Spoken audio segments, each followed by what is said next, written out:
Now, tracking rain, snow, hail, or even an occasional thunderstorm is very difficult here in Oregon due to a lack of Doppler radar coverage. A new company, though, is stepping in to possibly fill the void. In a special report tonight, Chief Meteorologist Dylan Robichaud shows us when we could see more of these life-saving radars. Well, Matt, this has been a problem for several decades. Look at this map behind me. This shows that the closest Doppler radars to us are in Portland and down here in Medford, leaving a big radar gap from Corvallis down to Eugene and out towards the Oregon coast.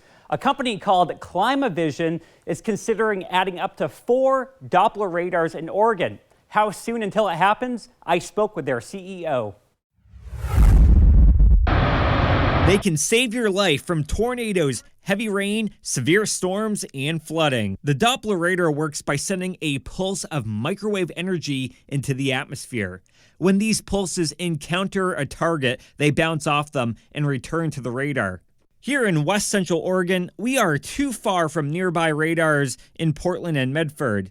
And since the Earth is curved, the radar beam is at 14,000 feet when it gets to Eugene and Florence. This is a problem because most of our winter precipitation occurs under 10,000 feet.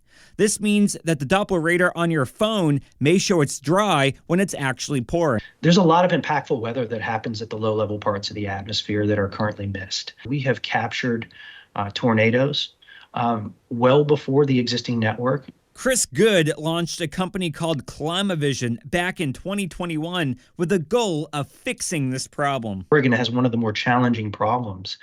In particular, when you look at your viewing area there around Eugene, and as you look westward and southward, you would be in what's characterized as one of these gaps. And he says they could be coming to Oregon in the next 2 years to help fill the radar gap.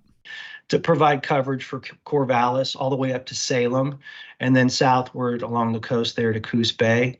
And then we've identified another 4 gaps that we would be looking to fill. The radars they deploy have better resolution and are cheaper than the current radars in Portland and Medford. The benefit of X-band is that it's about 10 times the spatial resolution of S-band. So you can see a lot more detail because of that increase in resolution, which allows us to see a lot more detail in developing storm systems. Playing devil's advocate, we've had these radar issues across the country for so many years. Why has it taken so long to finally fix this problem?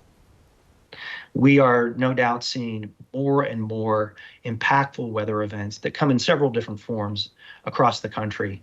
That are on the rise in terms of their frequency and the volatility that they introduce, both to public safety and to the economics. The second thing I would say is the energy transition.